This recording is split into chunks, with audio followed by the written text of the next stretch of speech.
Hello, everybody. Welcome to another episode of Unlocked, where we talk about unlocking the potential of you, the people you work with, and the people you do life with. At the time of this recording, I'm offering all of you, yes, my lovely listeners, a free 15-minute communication coaching call. You come with some kind of communication problem, and I give you a solution. My calendar link is in the show notes, so check that out. Elliot Kallen is going to be on the show today, and you're going to get some various pieces of his entrepreneurial brain today. This is really, really special for those of you who are on the ups and downs of what entrepreneurship is about, and really this idea of starting something and then getting, setbacks, and how do you change that mentality, and what do we do with it, and we're going to talk all about those things. And in his new book, Driven, Elliot talks about those things as well. We're going to hit on that a little bit here in the show. Elliot Kallen is an entrepreneur. He's an author. He's the CEO of 3 entities. He's created almost $1 billion of assets for his several financial advisory businesses. And he's the CEO of a 501c3 charity. It's called A Brighter Day. We're going to talk about that a little bit. It's a really, really cool story, powerful story about his own experience and his son. Creating stress and depression. So A Brighter Day is an organization creating stress and depression resources for teens and their families with the goal of stopping teen suicide. He's got 30 years of robust entrepreneurial experience. He has been there. He's been in the trenches. He's done it. And he's going to talk about it here today on the show. So here we go.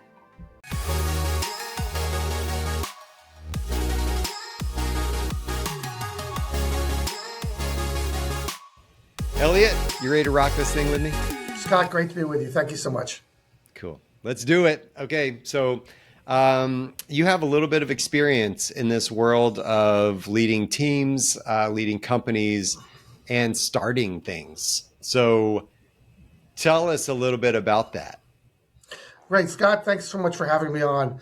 When it comes to starting things, starting entrepreneur, being an entrepreneur, and starting entities, you do that for various reasons. You do that because somebody won't hire you. That's a reason to go into your own business. You'll do that because you're smarter than everybody you work with. You'll do that because you're a smart guy and realize I'm smarter than a boss and I could do this better. Or you're the best salesperson there or the best engineer, and you want to take hold of it. For me, I learned early on that I'm not the most employable guy out there. I'm a better starter. I'm just not a good employee because I would never buy a McDonald's franchise because I can make a better Big Mac.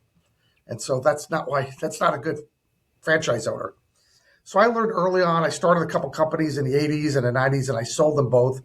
And then I came to California in 93 and started the financial services business, started the second financial services business, built those up. Now they're just about $1 billion in assets between the two of them. And then started the 5th company, so that's 3 and 4, and then started the 5th company, a foundation. I love the idea of startups. I love the entrepreneurial ride.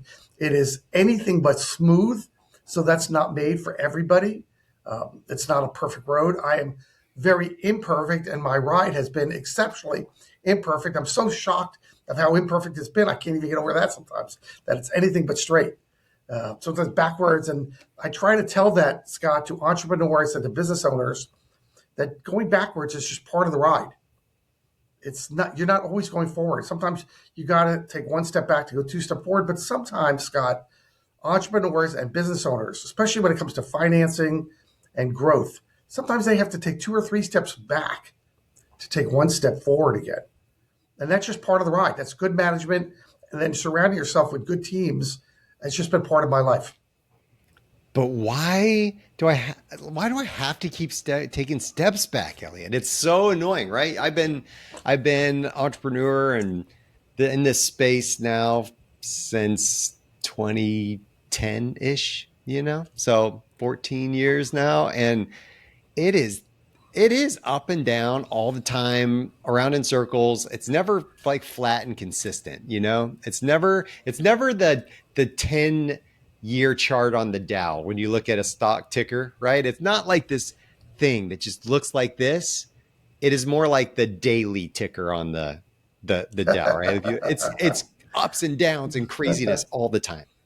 Listen, part of being a great runner is stubbing your toe. It's just what happens out there.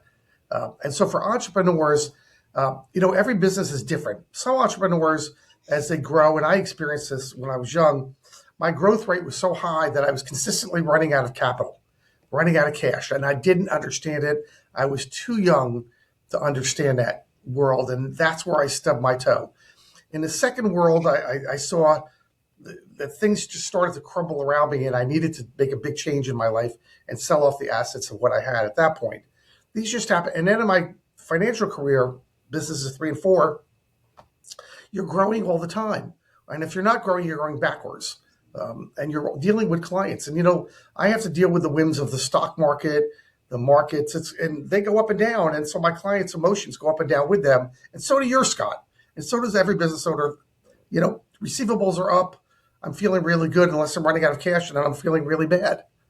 And sales are really up unless it's burning through my cash rate. And then I'm not so happy with that. And my employers are doing great until I have an EEOC issue, or somebody's really upset in my office, or somebody I've hired has turned into a cancer in my office. So that's just life with people. And so it's not, I always tell a story about, I made my kids watch the Rocky movies. Growing up, I probably jogged 1 million times to the theme from Rocky.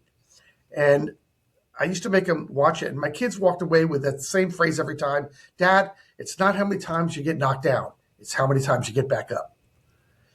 And so that's kind of how I apply entrepreneurship. If you're sitting here, I'm sitting with you, it means you've got the tenacity and the consistency and the fortitude to keep driving the bus. And that's what makes a good entrepreneur. What are the biggest mistakes entrepreneurs make when they launch? Okay, that's a great question because it's different for everybody. Most entrepreneurs, unfortunately, overestimate their talent and their leadership. It's just what they do. We're not leaders by fiat. We're leaders because we've earned that leadership position. Just because I started it doesn't mean anybody wants to work for me. Just because I started the company and I'm running it and we're successful doesn't mean I'm the kind of person that people want to be around. So we don't live in an autocratic society anymore. As CEOs, I can't just will you to do your job. You have to want to do it. So I've got to be the kind of team leader that attracts the right people that fit my personality. And you can already tell that I've got a certain personality. I'm certainly not an introvert. So the right person has to be around me or I'm going to end up running over them.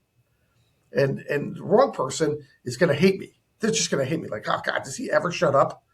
And so you got to attract the right people. They have to want to be on your team. You have to impart your vision with them. They have to want to accept your vision. You have to like their ideas and encourage them to give you their ideas because some of these people around you have better ideas than you.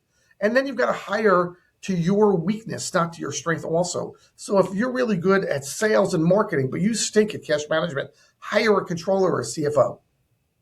That's hiring to your weakness. That's a mistake I made in the 80s is I hired to my strength and not my weakness because I thought that's what the MBA programs were all teaching me to do. It was exactly the opposite. So that's one of the mistakes also is if you're a great engineer and you know how to make a widget better than anybody else and you think this is great, then hire somebody that can help you get it sold. Yeah, I will. And I can see this in teams that I work with at times where leaders will hire people that are like them because that's who they get along with. And that's who they get some good energy from, especially the extroverts in the room. They're going to hire people that give good energy, that feel the good energy back. And so they have a bunch of Me Too's on their team that never challenge the status quo and that never put up with things, and that it's just a bunch of them. And so understanding your strengths and the things that you need, I believe would be key in that scenario. Yeah. Yeah, it's good. Understanding your strengths, as you just said, Scott, very key, because if you don't understand your strengths, then go get some help and get some third party to help you understand what you have and what you do really well. I took a series of tests a long time ago when I was trying to get from the entrepreneurial world to the corporate world. And it was all about the old executive tests that they gave you. And they put you through 3 or 5 days of constant tests and interviews. And at the end of it on a Friday, they met with me and they gave me my strengths and my weaknesses, none of which were real surprises to me, but some of them were, engaging. And then on Friday, they said, and by the way, we want you to know you're not employable. I said, that's my weakness? He said, no, that's your strength. You're not employable. So it's all perspective, isn't it? So again, one man's strength, one person's strength is another person's weakness. Everybody has incredible, unique strengths, unique to them. It's like your fingerprint. Learn what they are, if you need help to find out what they are, and then capitalize them, because what makes you unique is what makes you interesting and exciting. So you work a lot in the financial space now with two additional companies that are in that space. What do entrepreneurs need to be thinking about, startups be thinking about when it comes to capital, when it comes to financial management, planning for themselves, whatever? What are some of the things that they need to watch out for or be aware of? Yeah, so Skot, phase one in an entrepreneurial life is the startup phase. And it doesn't just end in year one. It ends when your company reaches a point of sustainability. So in the beginning, you have capital issues, because a lot of people, they started on the shoestring. So the first thing you want to do after you've got your idea, you trademarked it, you patented it, whatever is needed, is you now begin to think about how much money will it take to reach my goal? Do you have a goal? So let's put that game plan in place, a goal in place. How much capital does this take to do it? And then when you come up with a number, then it begins, how do I secure this capital? And then how do I begin to build my team? And that's what your world is, team management. How do I build my team around me? And how do I impart my vision in the most positive of ways to my team that they want to be part of this? And then there's and part of that vision is the opportunity. So if our opportunity, like in Silicon Valley, which, we knock on the door of Silicon Valley down here, is, look, we're going to do this, we're going to get this size, and then we're going to get taken over by Intel or, Qualcomm or, Merck or something like that. I've got to impart that vision. If my vision is, look, here what we're going to do, I'm going to give you this, and I want you to know in 5 years our goal is to go public. Great, I've got to impart that. But if my goal, like today, is a small business where I'm doing neither of those, I want everybody to know that they feel like they're part of my team and they feel really good about it, and I'm compensating them appropriately for that. And then I've got to make sure, because entrepreneurs are terrible at this, are you taking care of yourself also? Are you sleeping? Are you eating? Are you generating enough pay to work on something besides your credit cards? Because we're terrible at, a true entrepreneur is a true giver, and it wants to give something. And it means they don't put themselves first. They might not put themselves last, but they put other things and other people first. And, I was in a finance business in 2008 when everything tanked by half, and I kept my employees on because I wanted to make sure they stayed here, and I worked on credit cards. My partner and I at that point didn't take a paycheck out for 2008. It was tough. That's what I mean by, we think about others, we put ourselves last. Lots of things in my life were really tough that year. Yeah, I believe it. Mike Michalowicz, if you know Mike, as an author, wrote a book called Profit First. He really talks about helping entrepreneurs build and scale and manage their companies well. And always talks about this idea of how often do we as entrepreneurs think about, we whatever's left over is what we take. Instead, his mentality is, you put the profit first, like you take that out first, and then the rest of it is what you work with. It's again a mindset shift about entrepreneurship, and the exact thing you're talking about is like, I'm going to pay everybody else, I'm going to do everything else, I'm going to make sure everybody else is good, and then I'll just take whatever's left over. And as you found out, there wasn't much left over, and it's tough. It is tough, and I'm guilty of that. I don't put myself first. I tend to be a pleaser, which means I want to make sure everybody around me is doing well and having a good time first. So I'm guilty of that, and there have been times in my life when everybody got paid but me. I feel you. I've been there. Exactly. And I think everybody that's had a startup or is an entrepreneur now in their world has been there. Well, here's the difference, Skot. I try to tell it, and I put it in my book. People have been really given a bad sense of what entrepreneurship is by Mark Zuckerberg. The whole Facebook story has skewed entrepreneurs, because we think of this young kid, and you can put all those expletives in between young and kid in there of what you think of Mark Zuckerberg. And here's this kid in college, young man in college, that comes up with this, what today is anything but Facebook, but was a communication thing, what he did in school, that turns into, Facebook. And 6 years after graduation, he goes public and he's a billionaire. And so people start with an artificial sense of being the next Mark Zuckerberg or one of these CEOs of a startup or something like that. And for most entrepreneurs, the ride is very different than that. And it can be very frustrating. But I always talk about tenacity is a key word of being an entrepreneur. Fortitude, that's inner strength, is a key word of being an entrepreneur, right? Depth is a key word for entrepreneurship. Do you have these in your vocabulary? Are you getting better today than you were yesterday? That's a lesson I learned from my parents. And if you're living with those words, some people might throw faith in there depending on where they are, but fortitude and tenacity will get you over those tough, rough spots, and you will have them. Yes, you will. So Driven, tell us the framework of the book and why you wrote it in the first place.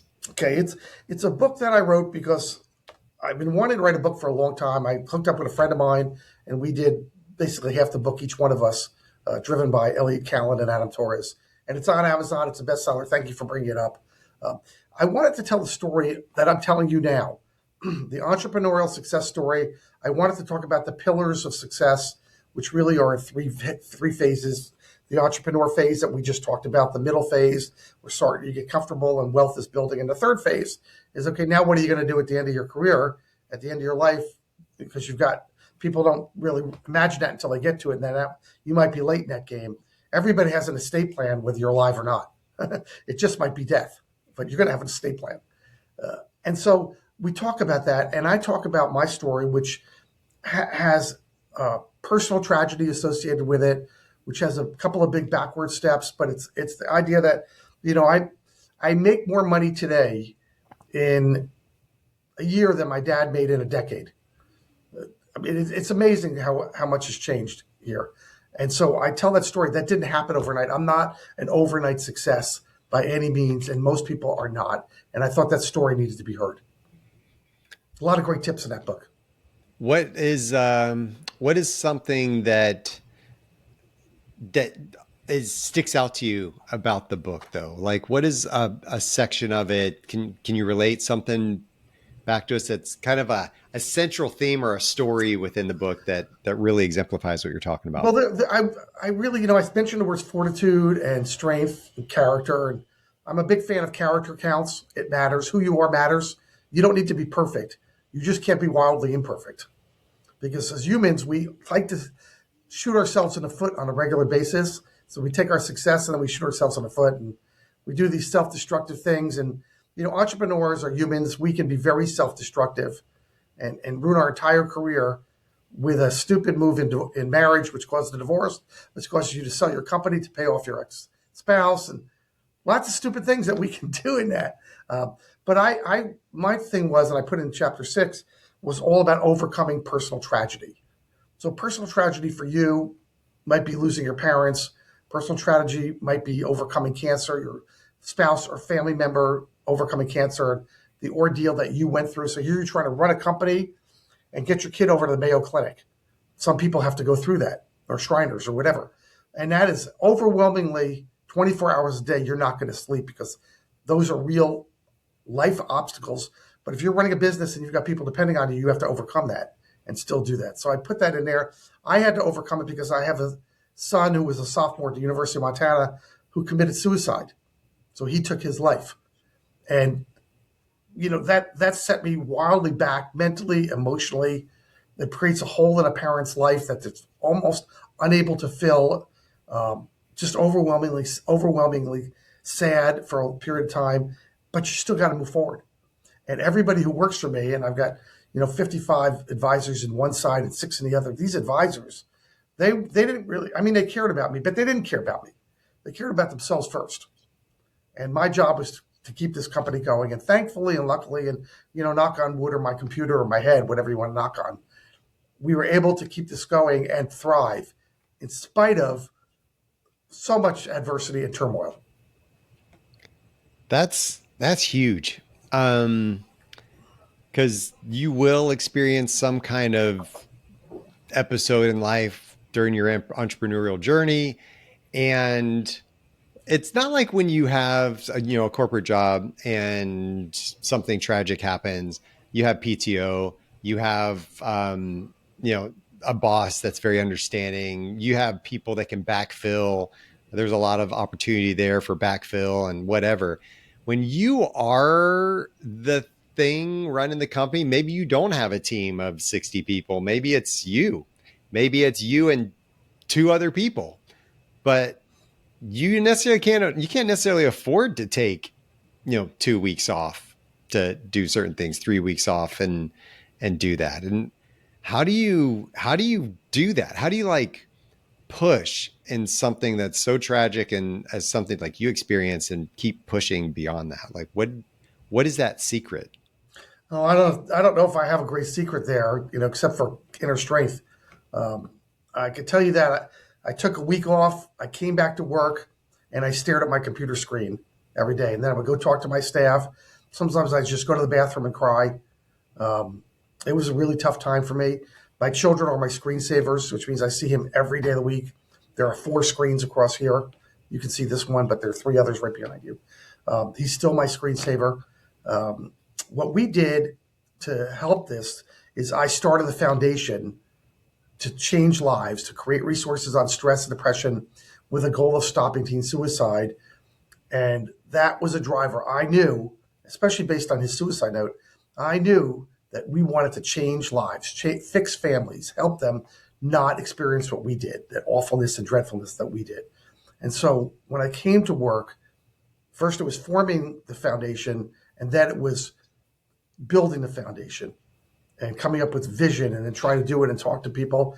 And I had so many people that would talk to me about their stories. Scott, I was so shocked that when I talked to people about what happened with my son and that we're starting a Brighter Day charity, they had a story to tell me. I thought it maybe be 2, 3, 4% of the people would tell me that a story that happened to them. It was not. It was like half. It was like people cried in my office. And in the first year, because I was so raw, that if somebody cried in front of me, oh my God, it's like, this is just horrible. And it was terrible. And then it was funny. He was a hockey player. His jersey is retired at the University of Montana and in the Oakland, California ice rink. They're hanging there. And in Montana, he had set all types of incredible records, but that wasn't enough to keep him alive.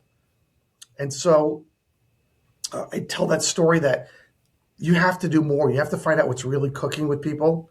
And as a team leader in your business or any business who's listening to this, so many things are happening under the surface. You got to ask.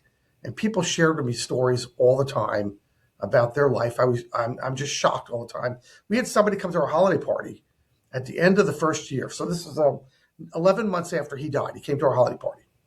And he comes over to me, Scott. And I was a hockey player my whole life, a goalie. And he said, he's played with me a lot. And he said, he starts to cry. He's been drinking too much and he starts to cry. He says, I can't believe your son is dead. I can't believe that you can't play hockey anymore because of your back. I can't believe that I'm never going to get to play with your son hockey ever again during vacation time. And he starts crying. And I'm at my holiday party with 200 guests for the company holiday party. And I'm thinking to myself, I got to hold it together. I got to hold it together, And he had a little alcohol in him that kind of made him emotional at that moment. And I didn't, because it's my party. And, everybody, when they have their own party, they don't really enjoy their own party because they have to make sure everybody else has a good time. And it taught me something right there and said, okay, Elliot, you can keep it together if you just focus on keeping it together. It doesn't change the facts on the ground. It doesn't bring them back to life. It just helps me keep it together. Sometimes it's breathing. My staff maybe listen to the app Calm on my phone to calm, so I could just kind of breathe my way to the morning and focus. Lots of ways you do it. Find out what works for you. I go to the gym. I wake up at 4:45. I hit the gym in the morning. That's my mindset. Then I clear my head. I grab a cup of coffee. I drive down here. By the time I get here, I've been up for 2.5 hours. That's amazing. I love it. Keep it together. If I focus on keeping it together. Yeah, you owe it to your team. Yeah, you do. And And they also in return owe it to you, right, to understand where you're coming from and to help and supplement where they can and whatnot. So that's where I think that leadership aspect comes into play of like, what is, so you're not just starting a company, you're starting a culture that is either going to embody trust or it's going to destroy it over time, and then people just leave. Then you end up having nothing. And I think that some entrepreneurs learn that the easy way, and some learn it the hard way, of how that's done.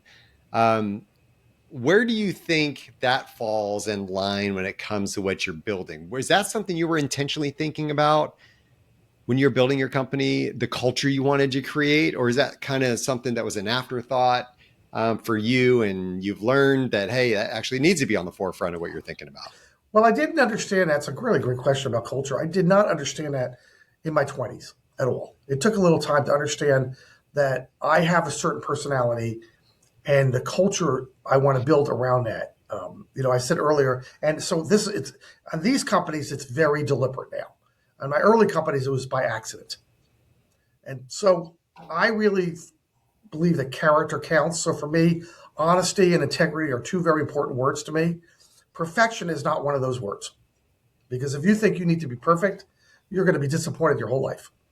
So I want to be honest, and I want to have great integrity. And so if I make a mistake, which happens all the time, by the way, I make constant mistakes, I want to be able to apologize early and quickly for making that mistake and own it.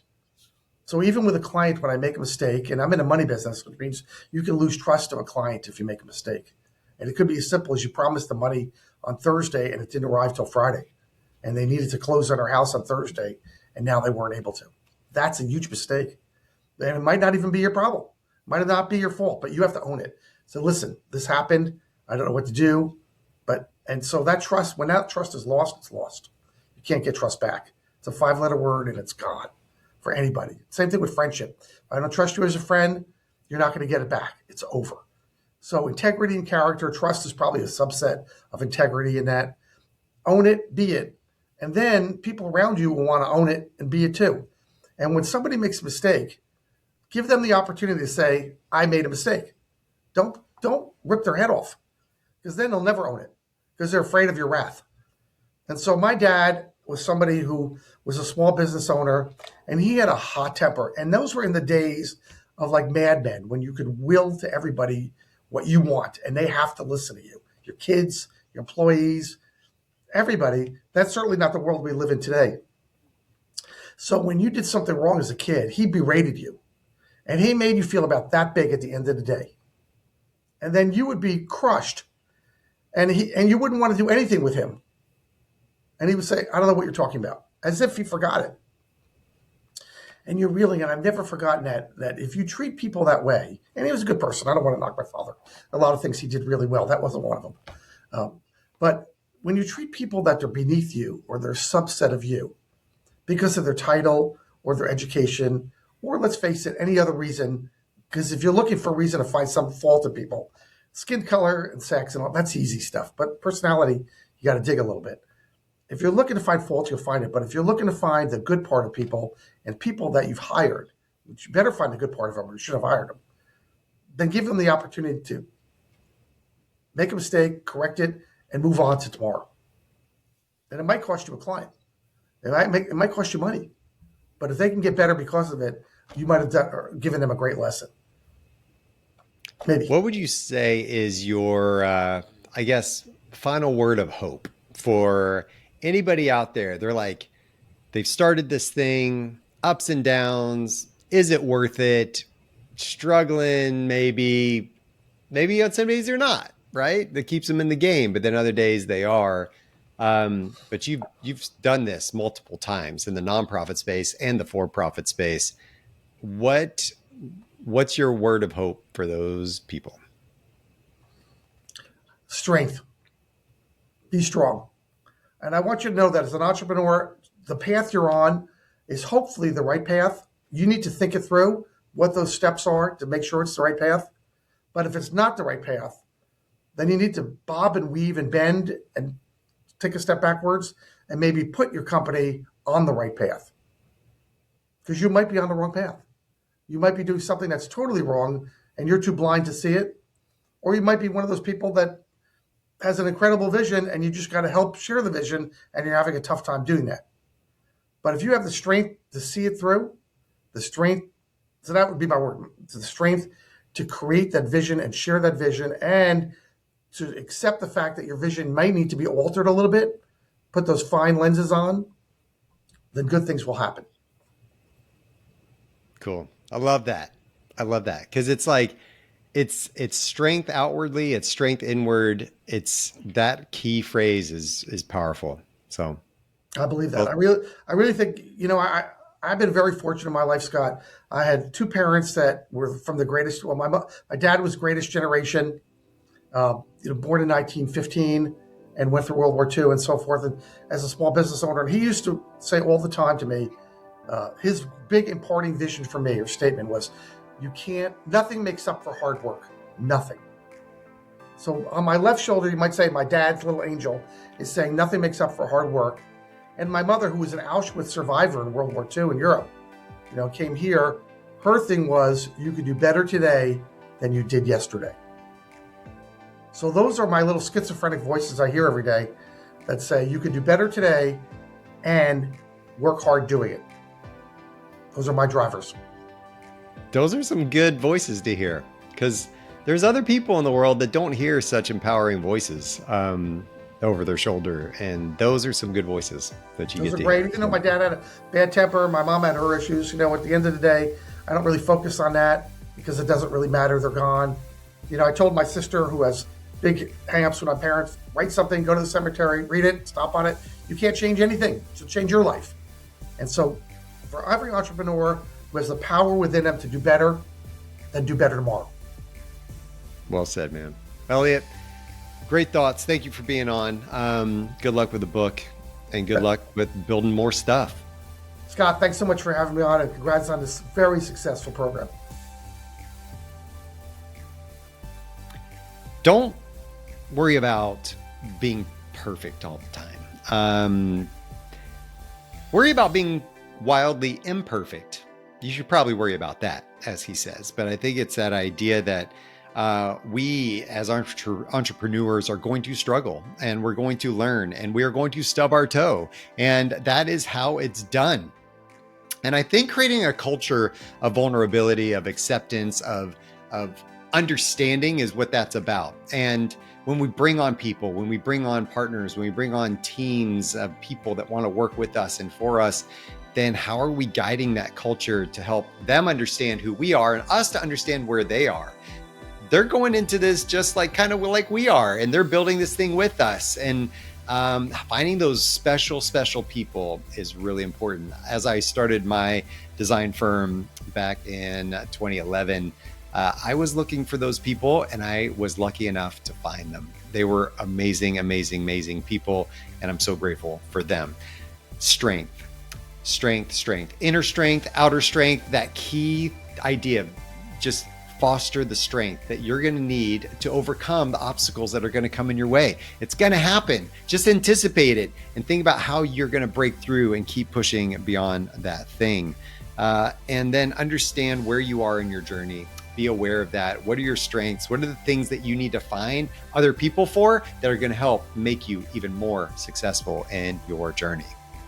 If you want to find out more information about me or check out the show notes where there's going to be more information and links to the things referenced in this episode, visit SkotWaldron.com. And lastly, I'm asking for a little bit of love, just a little bit. So please take a moment, follow, rate the show. The algorithms like that. It helps me get the word out. I really appreciate it. Thank you. And until next time, stay unlocked.